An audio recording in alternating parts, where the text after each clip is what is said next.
I was trying to explain the issue of like you are saying if there is a construction project for a couple that the lady is supposed to be a baby girl and the man is supposed to be out there sourcing for contractors, buying stones and everything.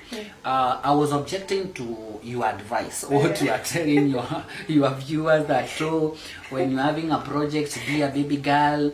When you're having this other kind of a project, be a baby girl and leave the man to do.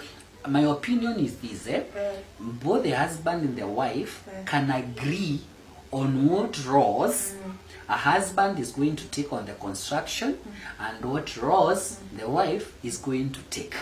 Because I'm the man in the relationship doesn't mean that I'm supposed to carry the entire burden.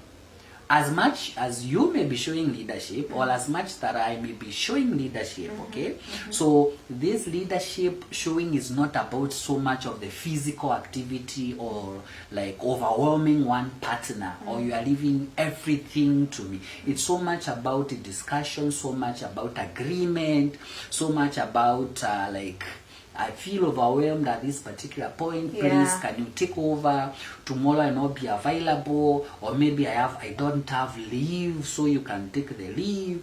Leadership also means that me as a husband, it doesn't necessarily mean that it is me who is working. I can hire a person or a foreman or a contractor that I can afford, and I can pay that person to supervise on my behalf if like my work schedules are very tight, okay? Even if like I'm also giving you some roles to do on that construction, doesn't mean that you're also supposed to be the one who is like calling the contractors, going to source cement and sand and etc. We can also hire someone who acts on your behalf, because that is what we call leadership. Leadership is making sure things are working, okay? Like we can hire skills which we don't have. We can hire technology which we don't have. We can hire, we can see how we can multiply time. We can see how we can resolve our conflicts, okay? So it's not about like being a baby. Of course, the aspect of being a baby girl as its place in a marriage, but doesn't mean that everything is just overwhelmed. If it goes like that, then at some point your husband is going to feel overwhelmed, and your husband will actually note your attitude, and your husband will actually, you may start seeing some negative changes and experiences, and your husband like almost like moving away from you. You start feeling isolation. They are not calling you, they are not checking how you're doing and all that. I mean, marriages, there's no one marriage that is the same. Okay, we just try to learn so many things from here and there, and trying to like apply that which is working for us. Sure, you're right. So in this case, we've talked about much, but I would love you maybe to feel your thoughts about what if there's this lady who is not feeling leadership from their man, or what would you advise them? You've not answered that question yet. What would you tell them, or what would you advise them to do? Where should they start? Here is a man, he's there, but the wife doesn't feel supported, doesn't feel like they're providing leadership in the family. What is the starting point in that case? We can discuss this issue in different perspectives, okay? Like let's give a scenario here. One girl was raised up in a family whereby this girl saw the mother do everything. The father may be without consultation. With or without. Okay, so the mother may be, the dad may have been present or absent. But this girl, when they were growing up, they saw the mother do everything. You see, the kind of the attitude that this girl grows up with, they grow up with a mentality or a mindset that they are the bulldozers. They have to make things work. Okay? Okay? So, when now this girl is married to another man, and even this other man, we are assuming this other man has been brought up in a very excellent family with very nice leadership, both parents present. But because of the upbringing of the lady, she brings her previous mindset or upbringing mindset. Let me cut you short. Wait, let me finish. I mean, you should have waited. Let me finish, please, okay? Don't cut me. Just keep your thoughts. Keep your thoughts. Keep your thoughts in your mind first, okay? So this lady comes with, we carry our own. When you look at me, I'm the sum total of all my previous experiences. There's nothing. Okay, I can learn something new today. This whatever I'm learning new today, I can only try to overwrite what I have been knowing from the day that I was born. Okay, so what I wanted to see is this. So this girl may come in the marriage assuming that she is still the one to make things work, because that is what she saw from the mother.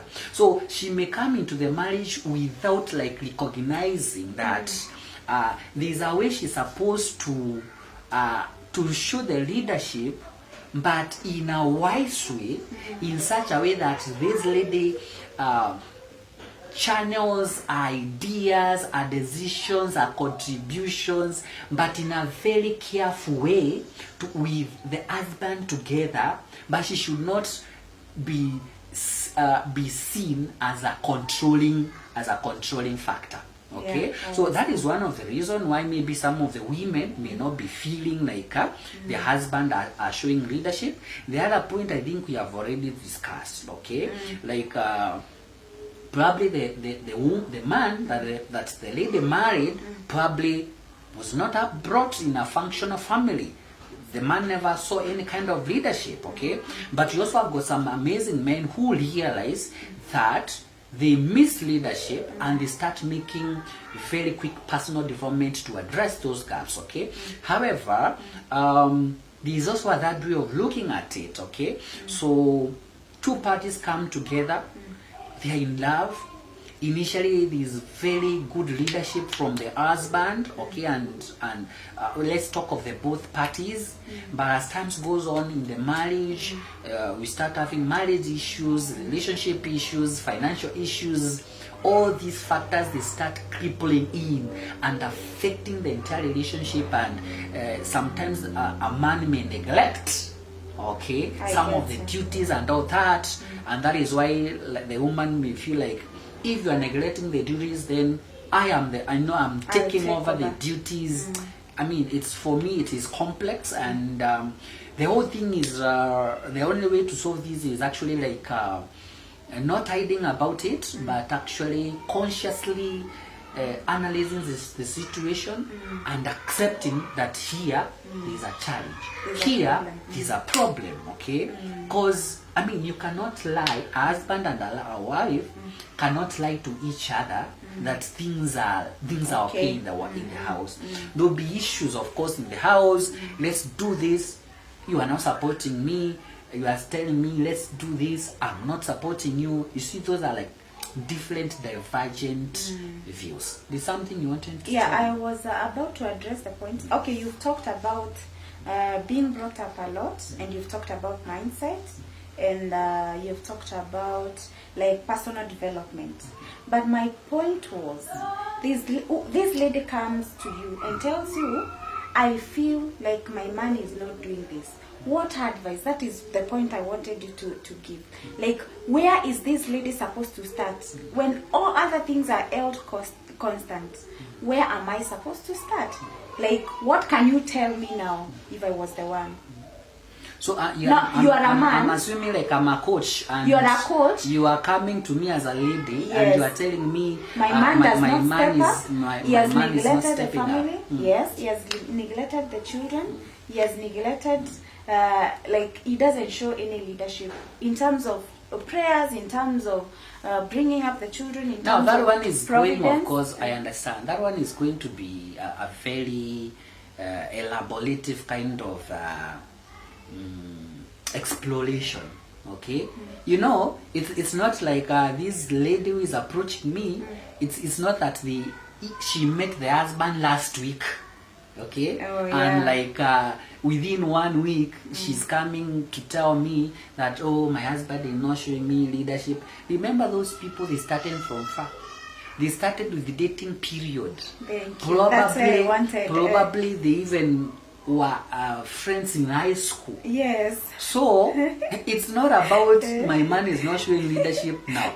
So when this lady was dating this guy, that is the time most of the people should avoid those mistakes. Thank you. That's what I wanted. You are looking for the red signs, though that time you are trying to avoid the red signs. Remember, you are not supposed to date like one person. You are not supposed to go on dates before you get married with one guy. And this is a mistake that people do. Just someone, because a man approaches you, you think everything for that you man. think this is the person who is supposed to marry you.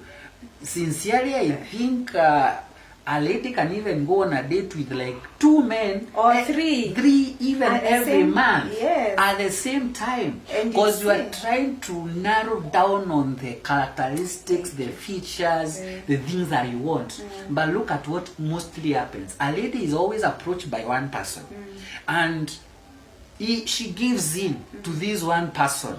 Maybe she has been praying and she's asked for a cup of tea, and she comes back to church to give her testimony that last week I was approached, I was taken for a cup of tea, and the man has said, I love you. What if that? Can you find out if that? Can you find the upbringing of that man? Date like 3 people for 1 year, 5. or even 5. You like you are taking like 3 people out every month as a girl. You are trying to narrow down who is who. Of course, you are always having, ladies have their own tips, like a list of the things that they want to pick. Okay, and within 1 year, if you meet like 12 men in 1 year, and during your interactions, you'll be able to narrow down. Because I think this lady, if you are that person who is coming to me for advice, you see now, I will not tell you to leave your husband. You're already inside a marriage. So my advice would be, pray. My advice would be, of course, to pray. Number 2, solve out the issues logically, consciously. Put the things down on the table. You already passed the finishing line. You're already inside the stadium, okay? Yes. Or you're already inside the pool, match. okay? So, what are those issues? Now I'll assist this person to address those issues, to have better communication skills with the husband, to have more, to devise a way of bringing up the kids, yes. who is supposed to take the roles of these, try to bring back their dating memories, how they loved each other. Because now here, separation is not really the key, because the Bible always says, like, for Christians, you can only separate if like these like extramarital affairs. Okay, that's the only condition. But because my husband is not taking leadership, that one is not a ticket for divorce. It is not. You people are supposed to address the issues that are affecting your marriage, and there's no marriage that is better than the other. You know, the way you hear people saying that we have been married for 50 years. You think it has been paradise. It has been paradise for 50 years. Yeah. It hasn't. Okay. So I think I've like responded to your question. Right. I don't know, but most of these things can actually be avoided during period courtship. And ladies to stop like saying yes to the first man who approaches them. What if this is a wrong man who is approaching you? You're right. Okay, so it should not be like that. So, and in case you're such a man, you've heard the story. In case you're such a man out there, men, stand up for your family, stand up for your wife, stand up for your children, be responsible of your family.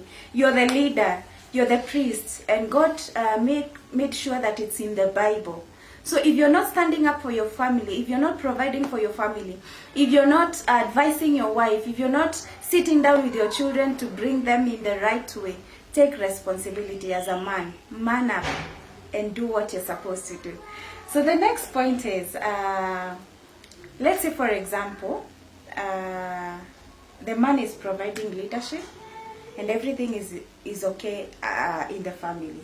Can you address the issue of submissiveness? As men, what do you call submissive? What would you like to see in a woman when you're saying, my wife should be submissive? You know, of course, the Bible says that a woman should be submissive to their husband, and the husbands should love their wives. So tell us what you feel about submissiveness, because it's part of leadership anyway. And then I'll explain what I feel about being loved, like what I expect when someone loves me. Yes. I think that is a very big topic, and on this particular episode, you were talking on leadership. Okay. So Submissiveness when is you bring leadership no. Submissiveness. Okay, it may be leadership coming from a woman's perspective, Yes. because it is us who are supposed to love the women. Yes. You are supposed to submit to us. Men love your wife just as the Christ loves the church. Yes. And you women submit To your okay. husband. So me, I feel this is a very long topic. And I'm not going to discuss it today. Okay. Can you just mention a few things? No. We will do submissiveness on our next video. Today, let's give our viewers a chance to just like come to terms like what you are talking about, leadership, and what is leadership, the challenges in families, and they can give their comments. And if this video, like, you've enjoyed it and you'd like to share with another couple, you can click the share button, and I mean, we can keep the discussion moving. Let's talk about submissiveness As you've in seen, our guys, in our next video. Yes, provided leadership that you're not discussing submissiveness. So in our next episode, we shall discuss that. Yeah. And see how ladies feel about being loved and how men feel about their wives being submissive. So how you feel being respected. Yes, Okay. respected. Okay. And Thank how you feel being loved. Okay, thank you about that leadership. Bye, guys. All right. Please remember to subscribe. See you later for the next episode. Cheers.